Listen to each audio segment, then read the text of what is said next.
Good morning friends. आज हम इस वीडियो के माध्यम से हाफ वेव रेक्टिफायर सर्किट बनाना एवं उसे टेस्ट करना सीखेंगे।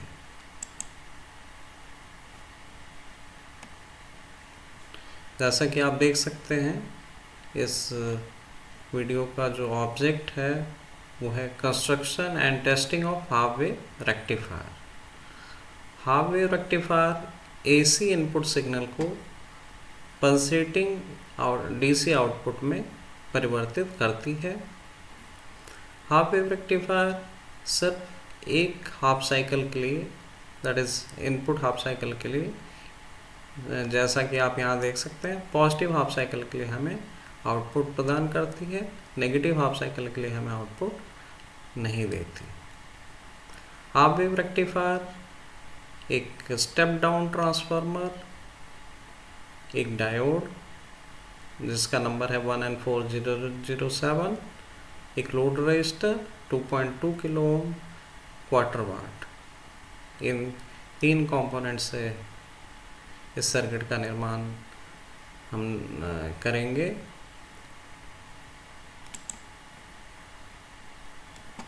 Material and equipment required. इस सर्किट के लिए ये आप देख सकते हैं डायोड 1N4007, जिसका ये जो टर्मिनल है वो एनोड है, और ये जो वाइट सिल्वर कलर का रिंग देख रहे हैं वो इसके कैथोड को रिप्रेजेंट करती है। एक resistor 2.2 kilo ohm quarter watt का, जिसमें आप देखेंगे तीनों ही बैंड इसके रेड रेड और रेड है, और जो टॉलरेंस बैंड है दैट इज़ गोल्डन। हम एक जनरल पीसीबी भी लेंगे और according to requirement some connecting wires. जो ट्रांसफार्मर इस सर्किट के निर्माण के लिए हम यूज कर रहे हैं वो है 0-6 वोल्ट 500 मिली एम्पेयर। सोल्डरिंग करने के लिए सोल्डरिंग वायर, इंसुलेटिंग टेप, एक मल्टीमीटर जिसके माध्यम से हम इनपुट आउटपुट वोल्टेज मेज़र करेंगे, सोल्डरिंग आयरन, इसकी हेल्प से हम कंपोनेंट को सोल्डर करेंगे, एवं कटर जो एक्स्ट्रा टर्मिनल्स वगैरह हैं उसे कट करने के लिए, वायर को कट करने के लिए हम इसका प्रयोग करेंगे। Now the procedure. अब आप देखेंगे कि ये जनरल पीसीबी को रिप्रेजेंट कर रहा है। जनरल पीसीबी के दो साइड होते हैं। ये जो साइड है वो प्लास्टिक साइड है, दूसरा कॉपर साइड। प्लास्टिक साइड पर कंपोनेंट को माउंट किया जाता है, और जो कॉपर साइड है उस पर इसके माउंटेड जो कंपोनेंट्स हैं उनके टर्मिनल को सोल्डर किया जाता है। सबसे पहले आप यहाँ देखेंगे एक डायोड लगाया गया है। इस डायग्राम में आप देखेंगे कि डायोड के साथ एक रजिस्टर भी इस पे माउंट कर दिया गया, और अब इस डायग्राम में इसका जो कॉपर साइड है उस पे हम सोल्डरिंग आयरन की हेल्प और सोल्डरिंग वायर की हेल्प से सोल्डर हम सर्किट को करते हैं। जो एक्स्ट्रा टर्मिनल निकला हुआ है उसे हम कटर की हेल्प से कट कर देते हैं। यहाँ आप देखिए इस डायग्राम में जो भी एक्स्ट्रा टर्मिनल्स थे वो कट हो चुके हैं, और यहाँ आप इसका प्लास्टिक एरिया देख सकते हैं जिस पे ये कंपोनेंट्स माउंट हैं। यहाँ जो एक ट्रांसफार्मर का जो प्राइमरी वाइंडिंग है, सेकेंडरी वाइंडिंग, इससे हमने ये जो सर्किट पहले हमने डायोड और रजिस्टर इससे जो सोल्डर किया था उसे हम कनेक्ट कर रहे हैं। यहाँ पे जो हमने यहाँ कनेक्शन की थी, इस डायग्राम में आप देखेंगे कि इस पे इंसुलेटिंग टेप लगा दिया गया है। इस डायग्राम में आप देखिए कि जो ट्रांसफार्मर का जो ये प्राइमरी वाइंडिंग है, प्राइमरी वाइंडिंग में हम 2 पिन एसी लीड कनेक्ट कर रहे हैं। इसके हेल्प से हम अपने इस सर्किट को एसी सप्लाई से कनेक्ट कर सकते हैं। इस डायग्राम में आप देखिए पूरा सर्किट कंप्लीट हो चुका है हाफ वेव रेक्टिफायर का, जिसमें ये डायोड और रजिस्टर वाला जो पार्ट है वो है ये ट्रांसफार्मर, और आउटपुट लेने के लिए आउटपुट कनेक्टिंग वायर्स, और एसी मेंस से कनेक्ट करने के लिए 2 पिन एसी लीड इसके ट्रांसफार्मर के प्राइमरी में ये लगा हुआ है। अब सर्किट कंप्लीट हो चुका है, तो अब हम लोग इसे टेस्ट करेंगे। टेस्टिंग के लिए एक मल्टीमीटर यूज़ किया जा रहा है।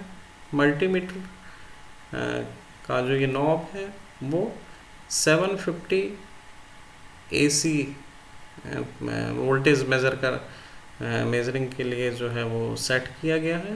इसका मैक्सिमम रेंज 750 वोल्ट है।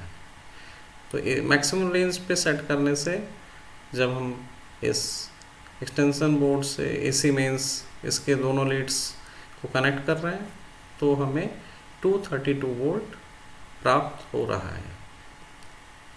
ये 232 वोल्ट और साथ में इसकी जो फ्रिक्वेंसी होगी वो 50 हर्ट्ज होगी, क्योंकि ये AC सप्लाई इलेक्ट्रिक डिपार्टमेंट से सप्लाई हो रही है। तो हमारे भारत में जो फ्रिक्वेंसी है AC मेंस का वो 50 हर्ट्ज है। अब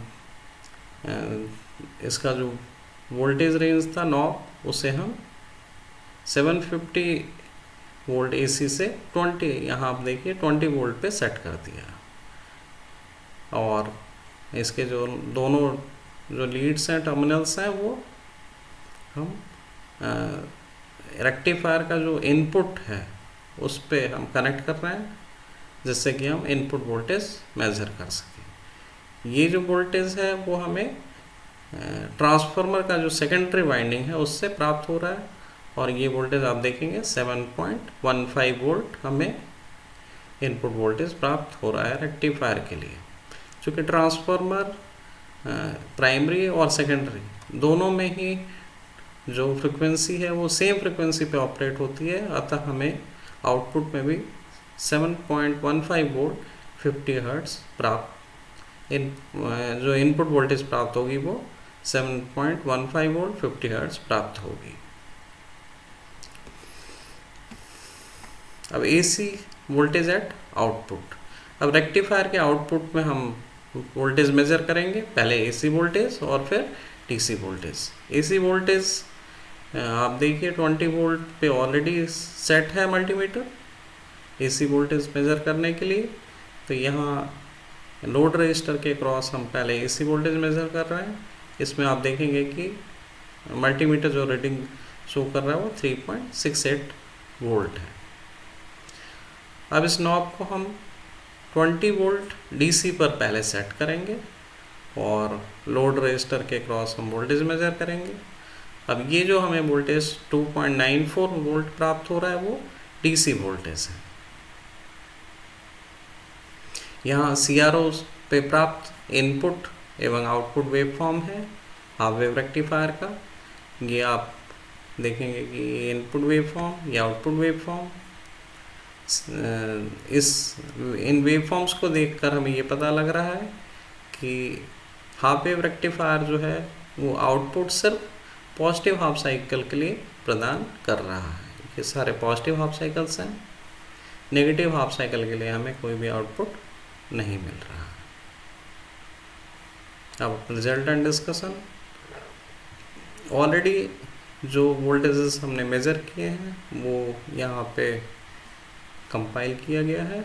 अब AC means 232 volt 50 hertz, input AC voltage to rectifier ये 7.15 volt 50 hertz, DC voltage at output of rectifier ये है 2.94 volt, AC voltage at output of rectifier that is 3.68 volt.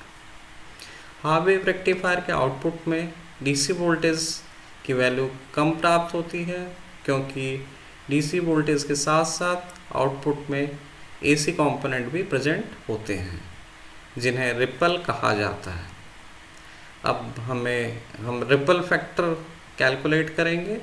Ripple factor का जो फार्मूला है वो है ripple factor equal to AC voltage at output upon DC voltage at output. जैसे हम पहले ही कैलकुलेट कर चुके हैं। AC voltage at output 3.68 volt, DC voltage at output 2.94 volt, और इन दोनों को डिवाइड करने से हमें 1.25 प्राप्त हो रहा है। यह एक यूनिटलेस क्वांटिटी है और ये जो वैल्यू हमें प्राप्त हुई है वो प्रैक्टिकल वैल्यू है। Theoretical value of ripple factor जो है वो 1.21 है। आप देखेंगे कि प्रैक्टिकल वैल्यू जो है वो बहुत ही नज़दीक है थ्योरेटिकल वैल्यू से, और चूँकि आउटपुट में डीसी वोल्टेज हमें कम प्राप्त हो रही है एसी के मुकाबले, अतः हम ये कह सकते हैं कि हाफ वेव रेक्टिफायर एक poor AC to DC converter है। रेक्टिफायर सर्किट के साथ फिल्टर सर्किट का प्रयोग कर रिपल को हम एलिमिनेट कर सकते हैं। यदि हमें हाई डीसी वोल्टेज की रिक्वायरमेंट होगी तो हम हाफ वेव रेक्टिफायर की जगह फुल वेव रेक्टिफायर की तरफ मूव कर सकते हैं, जिसका रिपल फैक्टर कम होता है और हमें आउटपुट वोल्टेज अधिक मिलती है। हाफ वेव रेक्टिफायर के बारे में और विस्तार से जानने के लिए आप इससे पहले जो मैंने वीडियो बनाया था हाफ वेव रेक्टिफायर, उसे आप देख सकते हैं। Thanks for watching this video.